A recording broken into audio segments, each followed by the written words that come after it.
سلام الله عليكم اخوتي وحبابي، نتمنى ان شاء الله تكونوا كاملين بخير وعلى خير.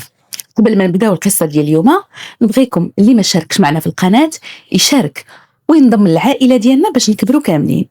وما تنساوش تضغطوا على الجرس باش يوصلكم دائما الجديد. هاد القصه كتقول انا ما يهمش نقول لكم سميتي ولا فين ساكنه، المهم هذا الشيء كامل انكم تسمعوا القصه ديالي وخذوها عبره في حياتكم، وديروا في بالكم بان الله سبحانه وتعالى عادل وكيعرف كيفاش مزيان ينتقم في اي واحد ظالم. المهم انا شابه دوزت الطفوله ديالي كلها مزيان، تكبرت وصلت سن الزواج. وراكم عارفين البنت ملي كتبدا توصل سن ديال الزواج وكتبدا تفخر، كثرت الخطابه كيكثروا. ها اللي كيشوفك من العائله، ها اللي كيشوفك برا، ها اللي كيشوفك غير كنتي في شي مناسبه وكيقني عليك. المهم كثرت الخطابه كتكثر، وسبحان الله العظيم واخا كثرت هذا الشيء كامل الله سبحانه وتعالى مكتب لك شكون هو راجلك وشكون هما وليداتك. يعني اللي مكتبوا الله راه هو اللي غادي يكون في النصيب. صدت شحال من مره، ولكن سبحان الله العظيم غير كنوصل لوقيته باش نكتب العقد القران ديالي او ندير التكاتيب، هنا كطرا شي مشكله. ما هي مره، ما هي جوج، ما هي ثلاثه، لكن رغم ذلك كنقول الحمد لله مادام طرا هذا الشيء الا وراه فيه خير، مازال ماشي هذا هو النصيب ديالي. تجا هذا الراجل دابا اللي انا مزوجه به الله يحفظه ليا، كانت عنده غير مو وثلاثه خواتات، هو الكبير فيهم وهو الراجل فيهم. النهار الاول فاش جاو عندنا امو جاتني كتبقى تسول بزاف وكتبقى تبغي تدخل في شي امور بزاف. هنا صراحه حنا عذرناها، سورتو هو الوليد اللي عندها وكيحسبوه هو الراجل ديال الدار. من حقها، حيت من طبيعه الحال عندها غير وليد واحد وكتقول انا عندي غير عوينه واحده.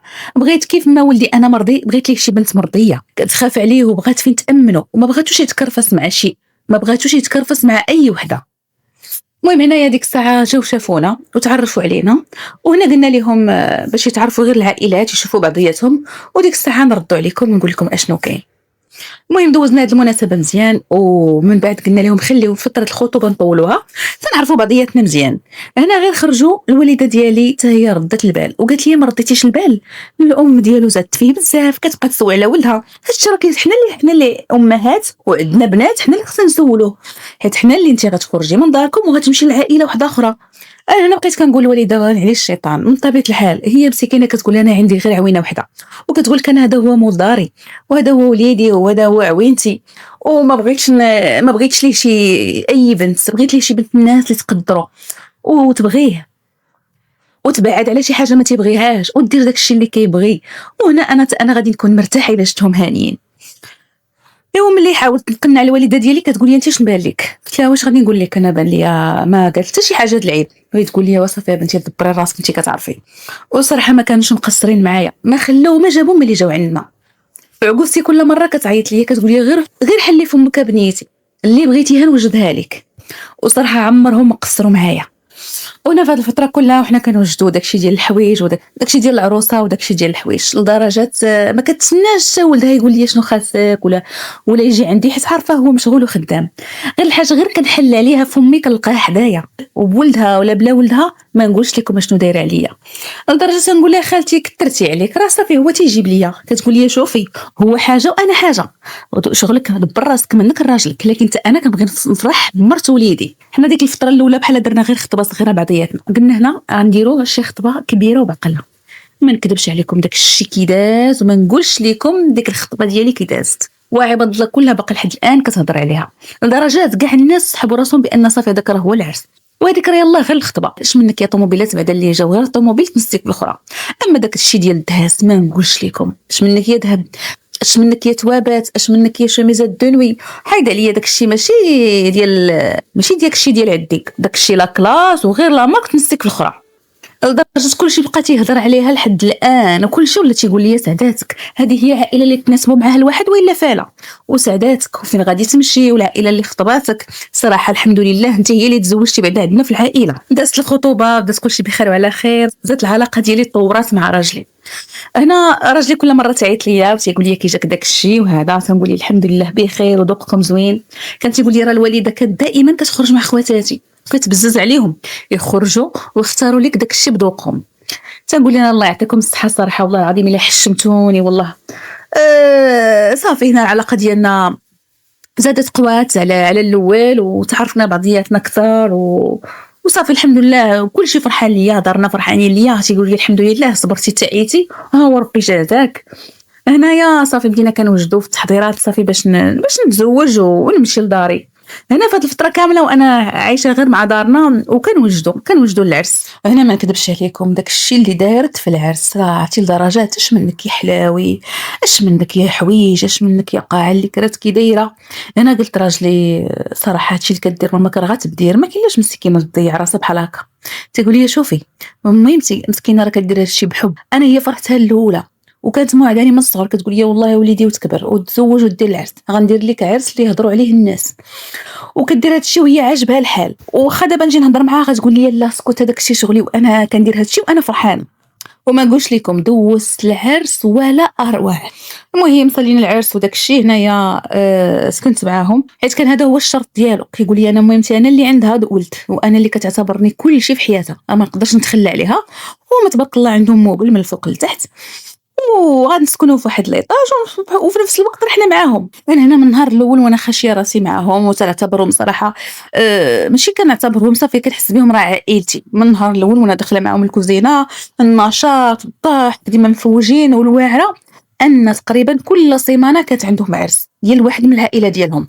يعني الا ما كانش ولد عمو ولد ختو ما كانش ولد ختو ولد خالته ولد بنت عمته. المهم عندهم تبارك الله كثرت العائله كثيره وعندهم دائما تقريبا كل سيمانه عرس. وكاع تعطلنا كاع كل سيمانه كل 15 يوم شي حد عيط لهم يقول لهم اجوا راكم معروضين العرس فلان فلاني. انا هنا كيطلع لي الزعف تنقول ما فيا اللي يمشي كتقول لي لا كتجي عندي عكوستي وتقول لي لا حاولي انا كلشي كيتسنى غير مرت ولدي يشوفها ضروري خصني نديك معايا. اما الا جيت ندي شي لبسه اللي انا ديجا لبستها في شي عرس كتقول لي لا هذه ما تلبسيهاش تخلي معايا تلبسيها ونتلاقاو مع الناس اللي شافوك بها اش يقولوا السيده ما عندهاش. لا الا ما عندكش يلا يا اما تشري ليا شي حاجه ناقصاني ولا اما تكري ليا شي حاجه المهم ما تصيفطنيش بلاش. وتزيد الدنيا ثاني الكوافير وتوقف عليا تقول لي انا اللي غنخلص من جيبي تنقاد لك الحاله ونصايب لك الشعر وهذا. ما نقولش لك زعما الصراحه راه ما مقصراش من جهتي لدرجه مهمتي والله ما بقيت كنعيط لها بزاف. حتى واحد النهار وهي تعيط ليا وتقول لي الله يا بنيتي الله مالك يا بنيتي لا بريه لا تليفون ياك ما كاين باس. والله يا مامتي انت كتشوفي راه ملي جيت وانا معروضه يا اما عند ولد خالته يا اما عند ولد عمو وهي هذا. وهي تقول لي وقيله بنيتي حتى ديك الحويجات ديالك بقى ما استفتيهمش. قلت لها والله العظيم بحال علمك على الله. وتخيلي معايا راجلي شنو تيقول لي انا بعدا سعداتي في ملي جبتك وانا كنشوفك عروسه كل مره ضربه ليا حطه ومقاده ليا الحاله والحويجاتي بقى ما رجعتهمش للبلاكار ديالهم. كل سيمانه انا معروضه. صراحه شبعت عراسات وشبعت نشاط وملي نبغي نلبس ونتقاد تجي توقف عليا تقول لي لا هذه ما جاتش مع هذه لا هذه ديريها مع هذه تجي زوينه. هي صراحه ذوقها زوين وتتوقف عليا كتبغي تشوفني زعما في احسن حله. المهم هنا تقريبا داز الشهر ويجي عندي المهم داز الشهر الاولاني ما كاين حتى حاجه. داز الشهر الثاني داز عندي عكوستي وهي تقول لي ما كاين شي حاجه زعما ياك ما حامله ولا. قلت لها لا خالتي هاد الساعه بقى ما كاين والو. الشهر الثاني حتى هو والو. الشهر الثالث شويه السيده مع كثرت كتسولني وكتقرص في وجهها ولات كتصيفط لي لويساتي كيقولوا لي ياك ما كاينه شي حاجه تنقول لهم لا انا راه في الدوره ديالي دابا راه ما كاين والو. لدرجه واحد النهار مشات اللوسه ديالي جابت لي داك التيست من الفارماسيان جابته لي وقالت لي كيجربي هذا. يعني بغاو يجربوا القضيه باي طريقه غير ديريه وتاكدي ما عرفتي شنو كاين ربما هاد المره راه كاينه شي حاجه. وكل مره جايب لي داك التيست كتبقى تقول لي غير جربي. وعكوستي تهز التليفون وبدات تعيط سول على كاع دوك اللي تزوجوا وشنو كاين. هالي تقول انا مرت ولدي كتوحم هالي تقول انا مرت ولدي يلا سقط عليها الخبر راه حملات. كل وحده شنو تقول ليها. وكاع دوك العرايسات اللي انا مشيت عندهم للعرس وحضرت ليهم انا وعكوستي وكلينا حلوتهم وضحكنا وفوجنا وضحكنا هادو كلهم بداو كيتوحموا. وفين ما كنبغيو نبركوا على الطبله نبغيو ناكلوا نوض ليا عكوستي وتقول لي في اخبارك بنت فلان اللي مشيتنا لها العرس اللي مشيتي معايا. قلت لها اي عرفتها. قالت لي راه حامله. ونعاود ثاني تبقى تقول لي ومسكينه راه حالته دابا تتوحم وما قادراش وهذا وبدات تتعيا. عاوتاني دوز واحد الوقيته عاوتاني يلا تشوفني بركت معاها وتجبد لي ثاني في الهضره. تعرفي سعيده هي سعيده اللي مشيتي معايا اخر مره العرس ديالها. تنقول لها ايه كتقول لي حتى هي راه حامله. تنقول لها والله يكمل لها بالخير الله يكمل لها بخير ان شاء الله ويدوز كل شيء بخير وعلى خير. ايوا تقريبا داز عام. ايوا ملي داز داك العام كاع هادوك البنات اللي انا حضرت لهم في عرسهم وكانوا كيتوحموا كلهم ولدوا. كل نهار كنسمعوا وحده ولدات. حنا عندنا عاده اللي حضرنا لعرسها خصنا نمشيو نفرحوا بها في الولاده ديالها الاولى ديني معاها ونمشيو نباركوا لهم على الولاده ديالهم الجديده. وكل مره غادي نشوفوا وحده ونباركوا ليها. هنا واحد النهار وتجي عندي عكوستي وتقول لي شنو يا بنت الناس، انا ما جبتكش هنايا غير تاكلي وتشربي، انا جبتك هنا باش تولدي لي الولاد. انا عندي غير عوينه وحده وبغيت نشوف ولادو ونتبرع بهم محدي انا حيه. انا راه فين ما تنمشي نبارك لشي وحده وكنشوف التربيه ديالها وكنشوف المراه ولات جده، راه ما نكذبش عليك، الكبده ديالي كبدات تفرتت بشويه بشويه، راني كنتقطع من الداخل.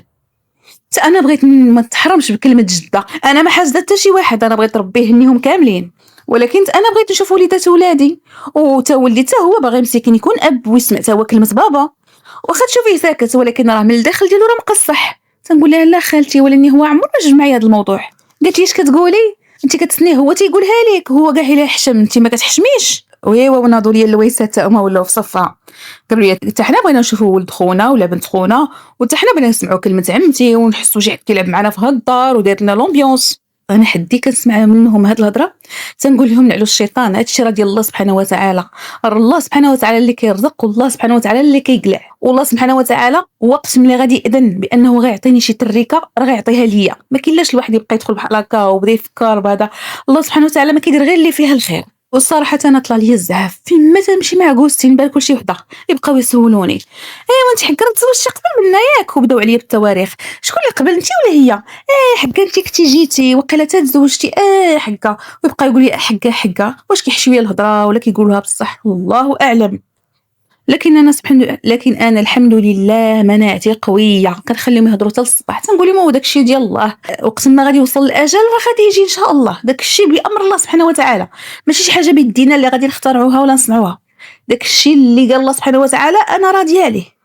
وكتعاود الاسطوانه من بدا وجديد، فين ما نرجع للدار تنوض ليا عكوستي ونوض ليا لويساتي وانا حدي مع داكشي كثروا عليا بزاف وليت حافظه الهضره ديالهم اوتوماتيكمون تنقول لهم ان شاء الله باذن الله، وما بقى والو، دابا ربي يجيب لي فيها الخير. صافي بقينا على داك المنوال، مشيت لدارنا واحد المره، مشيت قلت لهم توحشت الوالده ديالي ومشيت عندها. انا بقيت كنتشكل الوالده ديالي وكنعاود لها شنو كاين، قالت لي يلاه يا بنيتي الله سيري للطبيب جري على راسك، راه كاع الناس كيديروا هذا الشيء، ماشي انت الاولى ولا الاخرى. مشيت جريت وما خليت ما درت، ولكن ربي ما بغاش، الحمد لله على كل حال. هنايا دازت الايام ودازت السنين، تقريبا بقيت معاهم لمده 4 سنين. هنا في هاد 4 سنين زوجات لوستي، اما راجلي مسكين كان في صفي عمرو زعما ما بدا تيغوت عليا ولا يقول لي لا وشنو هاد الشيء ياك ما العيب فيك ولا عمرو ما قال لي شي حاجه. مسكين تيقول لي شوفي حنا داكشي ديال الله سبحانه وتعالى، حنا ناس كنخافوا الله وكنامنوا باي حاجه عطاها لنا سيدي ربي، الا ما كتبها شي حاجه راه غيعطيها لينا. اذا هادشي بامر الله سبحانه وتعالى ما عندناش الحق اننا ندخلوا فيه. ايوا هنا دوزوا عليا العذاب الاليم، ملي بدات السنوات كدوز وشافوني ما كان ولد لا والو، بداو كيدوزوا عليا العذاب الاليم، هما تيخسروا اللويسات وانا نصيب العكوزات، بقات تلزمني شحال من حاجه نديرها في الدار، اللي عنده خاصو هادي اللي خاصو هادي، تيقولوا هادي كتاكل وكتشرب، خاصها تنوض تخدم، ما جايبه لا ولاد لا والو. والمهم ما نقولش لكم كيفاش دازت عليا ديك الاعوام، وهذا الشيء كامل كيطرى لي وما كنقدر نقول والو لراجلي، تنقول مسكين خليه خارج من هذه المعمعه ديال العيالات، ما كاينلاش ندير ليه خاطر ولا نقول ليه شي حاجه تفقسو. صافي هنا الجد بدا كيتزاد فيهم كثر، هنا درجه راجلي مسكين كيدخل من الخدمه عيان مطحطح، غير كيدخل يسمع الغوات ويسمع البكا، وتلقى ليه عكوزتي في الباب تقول ليه مرتك اش دارت واش دارت واش دارت واش دارت. راجلي مسكين هنا كيكون الوسط، ما قادر يجي مني ولا قادر يجي من خواتاتو ولا مو. انا كتبقى تغوت عليه وتقول لي انت جايب لنا حنا بقره، هنايا حنا جبنا بقره تاكل وتشرب، البقره مازال راه في الاخر كيذبحوها ويستافدوا منها ولا يبيعوها. ديش كان شنو دارت لك شي ولاد، دارت لك شي حاجه، شنو كدير؟ ها هي عطيها غير المشاكل، ودابا تقريبا عليه 4 سنين وانت مزوج بها، وشحال من وراها جا دابا ولد وعاود وهي مازال ما كاينه حتى حاجه. انا راجلي حدو بدا تيكالمي فيها وتيقول لها الوالده صافي غير تكالمي، كتقول لي واش نتكالمه، خاصك تلقى لي حل معاها. تقول لها واخا عطيني واحد الوقيته وان شاء الله يكون خير.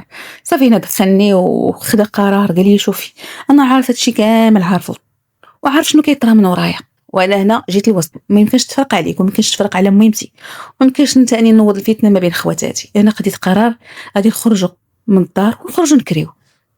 انا صراحه هنا الدخل ديالي فرحت، ولكن ما بغيتش نبين ليه فرحت، قلت بعدا انا مفهمه انا وراجلي ودبر راسو هو منو لدارهم، وفرحت بزاف. المهم خرج عند امه وقال لها شوفي الوالده انا ان شاء الله هاد الايام غادي نخرج نكري وغنهنيكم، هكا غنبقى انا ومرتي ترونكيل وانت غتبقاي ترونكيل، ما تبقايش تفقسي بحال هكا ولا تبرستي راسك.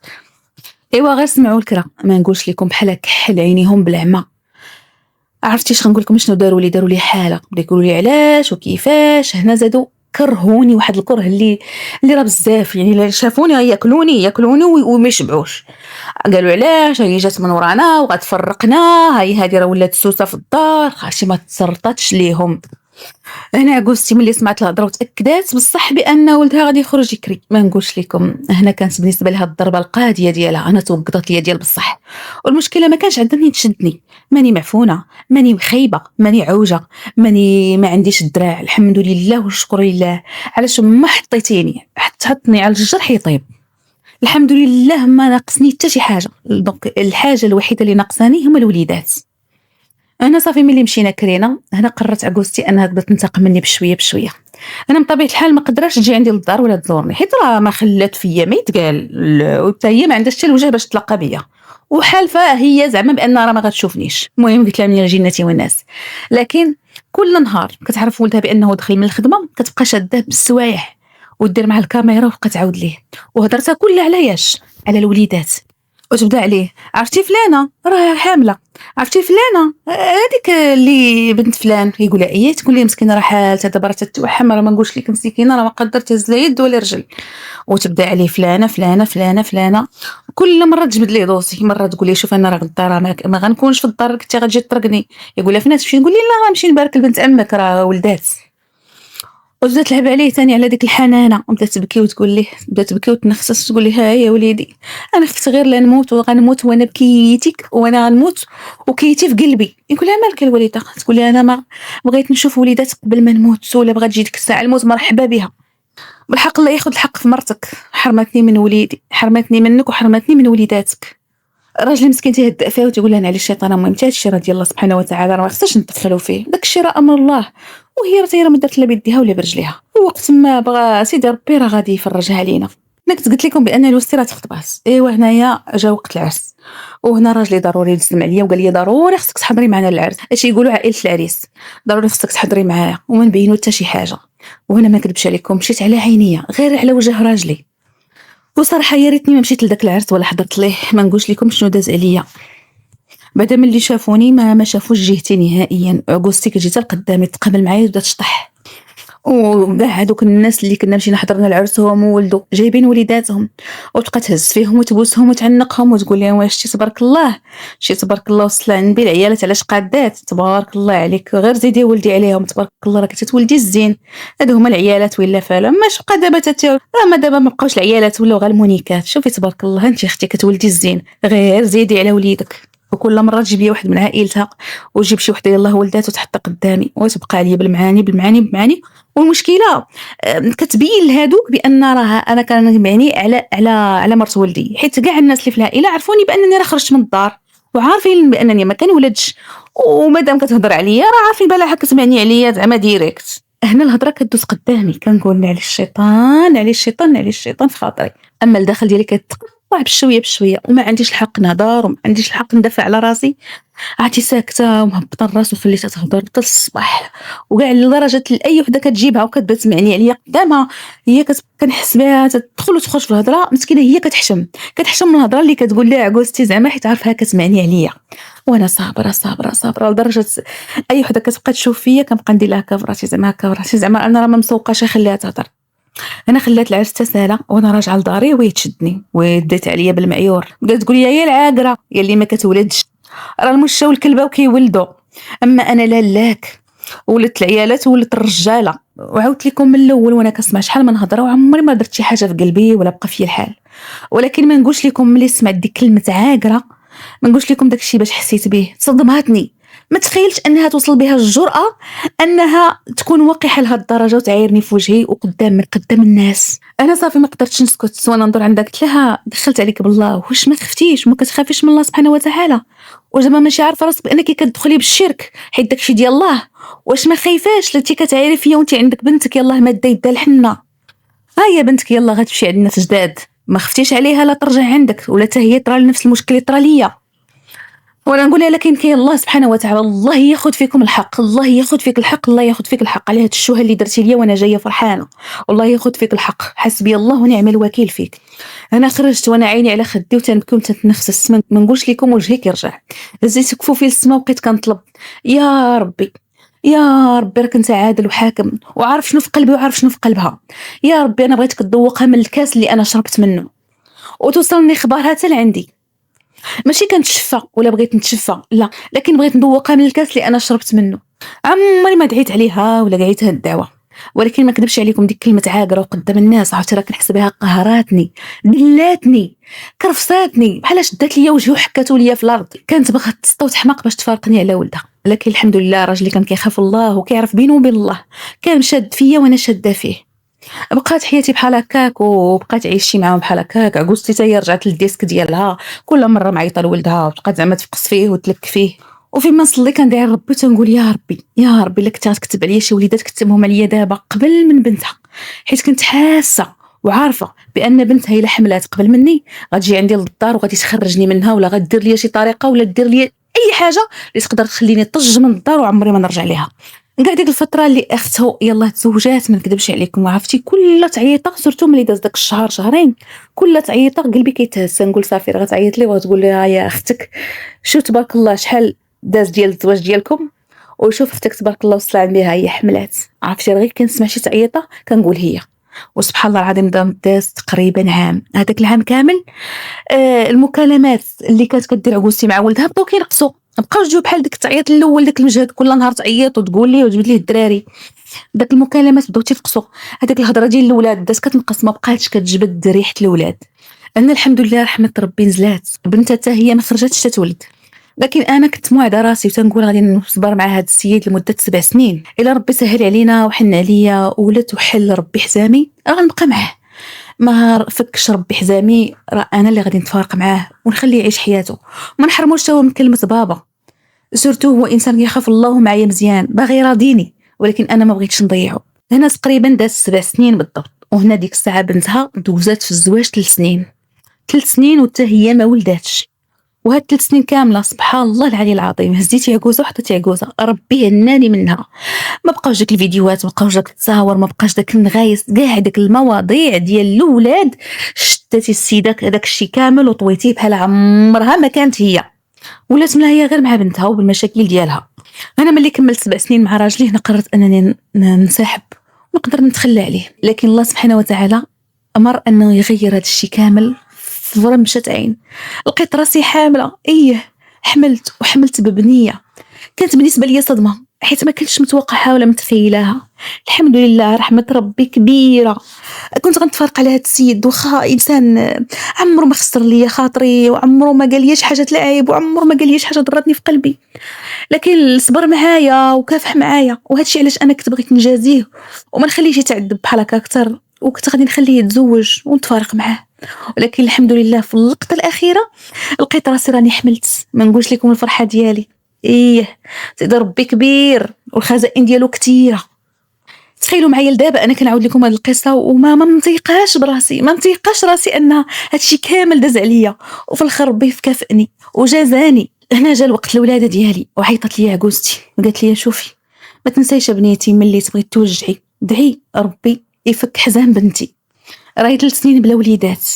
وما نكذبش عليكم وانا كنتوجع في السبيطار وكاع الناس دعيت معاهم، كلشي دعيت معاه، اللي حامله الله يفك حيلها، واللي ما حاملاش يا ربي ترزقها الذريه الصالحه، اللي تمنى شي حاجه الله يعطيها ليه، وكذلك اي وحده كتسمع القصه ديالي الله يسهل عليها والله يحقق جميع امنيات ديالها، والله يقرب لك البعيد ويحقق لك اي حاجه كتمناها يا ربي امين. ولكن ما نكذبش عليكم هادشي كامل درته الا بنتها ما قدرتش ندعي معاها. تنقول يا ربي راني دعيت ليك وطلبتك يا سيدي ربي، يا ربي انا ماشي حقدان مني ولا كرهان مني ولا بغيت نرجع هذا الشيء، لا، انا بغيت غير بنتها امها تذوق من داك الشيء اللي انا داز عليا، حيت ما دازش عليا السهل. والحمد لله في ديك 7 سنين انا ولدت فيهم 3 الوليدات، الحمد لله والشكر لله. وبنتها ملي داز ديك 7 سنين مازال ما حملات، ما خلات ما دارت وما خلات فين جرات مع بنتها. هنا كاع الاطباء قالوا لها بنتك ما يمكنش لها تحمل الا ما درت داك التلقيح المجهري. ما خلات امها ما دارت، باعت ذهبها وتسلفات وتكلفات باش دير لها هذه العمليه، ودارت لها العمليه ولكن ما نجحاتش ليها. كاع دوك الفليسات كلهم تبخروا بحال حاجه ما دارت. دازت واحد المده وتزوجت لها بنتها الثانيه، ما كتبش عليكم هذه المده كامله صافي السيده راه نساتني ونسات ولدها نسات كلشي، ولات منها هي غير مع بناتها. هنا قلت لكم البنت ديالها الثانيه تزوجات، بدات كتسناها ها هي غتحمل ها هي غتحمل، دازت تقريبا عام والو، بنتها والو لا حس ولا خبر، يعني لحد الان بنتها عام ما سمعناها لا ولدات ولا والو، ما سمعنا لا كتوحم ولا حتى شي حاجه، ما خلات حتى هي فين جرات بها. هنا الاطباء قالوا لها بان بنتها عندها تشوه في الرحم وصعيب انها تحمل، وكاع الا حملات راه ما يمكنش يكمل الحمل كيف ما كاع الناس العاديين. انا هنا ملي كنسمع هاد الهضره تنقول سبحان الله العظيم، ولو حنا انا نسامحوا ونسامحوا اي واحد تعدى علينا ولا ظلمنا، الله سبحانه وتعالى ما تنساش، والله سبحانه وتعالى عادل ما كيبغيش الظلم، حيت داكشي اللي دوزات عليا ماشي قليل، دلاتني قهراتني وشوهاتني قدام العادي والبادي، عايراتني بالعاقره وسط العادي والبادي، وما فكرتش بان عندها 3 البنات، ويقدر ربي يدور السمطه عليها حتى هي. عمرها ما تخيلت بان هادشي اللي عيشته ليا انا في هذا المرار وهذا العذاب غيجي واحد النهار وغادي يعيشوه بناتها، لكن هادشي اللي عيشته ليا ربي ذوقوا ليها في بناتها بجوج، عاشوا مع البنت الاولى وعاشوا مع البنت الثانيه. انا صراحه ما كنتش مقهوره من لويساتي حيت كانوا صغار، ما كنتش كندي عليهم، ولكن كانت مقهوره منها هي اللي بعقلها وتقلبت عليا التقليبه كامله، وما خلات ما دارت ليا قدام الناس شوها هذيك الفقايس اللي كتعيط كل مره ولدها وبغات تفارقني على راجلي، هي اللي كنلومها. لكن الله سبحانه وتعالى عادل كيف ما قلت لكم، وذوقها المرار وذوقها داكشي اللي ذوقته ليا انا. انا لويساتي ب3 كل وحده شنو دارت معايا، الاولى طلبت مني المسامحه، والثانيه حتى هي طلبت مني مسامحه، اما الثالثه قالت لهم انا ما غنتزوجش، قالت لهم انا ما يمكنش نتقهر ولا نعيش هاد الحياه اللي نتوما عايشين واللي كتحسوا بها دابا، حيت خواتاتها كنشوفهم معذبين نهار على نهار، ما خلاو عمليات، ما خلاو فين مشاو، ما خلاو اطباء، ما خلاو داكشي العشوب والو. الدريه مسكينه صافي تقهرات ولات تقول لهم انا عمري ما نبقى نفكر في الزواج. شافت خواتاتها كيتمرمدوا وتيبكي، واش منك يا بكاش منك يا شكاوي، ما بغاش تكرفص بحالهم. ما شافونيش انا شحال بكيت وشحال تمرمدت، ولكن ما عنديش لما نشكي وما عندي لما نهضر الا الله سبحانه وتعالى. عمري ما لقيت شي حد اللي يطبطب عليا ولا يمسح دموعي من غير ميمتي وخوتي. هذه هي قصتي. انا بغي نقول لكم كيف ما قلت لكم في الاول ان الله سبحانه وتعالى عادل، الله سبحانه وتعالى عادل وكينتقم من الظالم. هاد العائله مرمدوني وكرفصوني ودلوني، ما قدرتش ننتقم بيديا، ولكن هزيت كفوفي للسما ودعيت، ودعوه المظلوم كتكون مستجابه، ودعوه المظلوم ما كتكونش بينها وبين الله سبحانه وتعالى شي حجاب. الحمد لله 7 سنين ديال العذاب، ولكن ربي رزقني ب3 الوليدات من بعد. انا بغي ندعي مع اي محرومه، ربي يرزقكم الذريه الصالحه ان شاء الله، عمركم ما تقطعوا الامال، واللي بغى يطلب الله سبحانه وتعالى، وعمركم ما تاثروا بالناس، حيت سيرته النفسيه ديال الواحد كتلعب تاثير كبير على الحمل. وهذا الشيء كامل قالته لي الطبيبه، يعني ديك المده 7 سنين راه كان التاثير ديالها يعني العامل النفسي كانت يلعب عليا بزاف، وسبحان الله العظيم ان خرجت من عندهم واستقريت مع راساتي داز 7 سنين وربي حن عليا وربي فك حزامي وغير قطعت علاقتي معهم. وتنتوما الا عندكم اي علاقه سامه كيف ما بغات تكون من قريب ولا من البعيد، كل ما قطعتوها غادي تشريو راحتكم وغادي تكسبوا صحتكم. بعدوا على الضغوطات وبعدوا على الستريس وبعدوا على المشاكل وبعدوا على هضره الناس، اللي بغى يهضر بلاص ما نبقى نديها في كلام الناس ونتفقس نمشي نهز القران ونقرا ونطلب سيدي ربي ونهز كفوفي للسما ونطلب سيدي ربي، حيت الخزائن ديال الله سبحانه وتعالى ما كتقاداش. حنا راه ما تنطلبوش شي حد، كنطلبوا الله سبحانه وتعالى، والله يرزق اي محرومه ان شاء الله. انا تكون سالات قصتي ونتمنى ان شاء الله تكون عبره لاي وحده مازال ربي ما فكش حزامها، ونبغي نقول لها ما تفقديش الامال، الله سبحانه وتعالى كبير وكيعطي وكيرزق، غير خاص شويه الصبر. ايوا هنا ما تنساوش تنضموا للعائله ديالنا وتشاركوا معنا في القناه، وما تنساوش ديروا معكم لايك وفعلوا الجرس باش يوصلكم دائما الجديد. هنا سالات القصه ديالي، نتلاقاو في قصه اخرى ان شاء الله.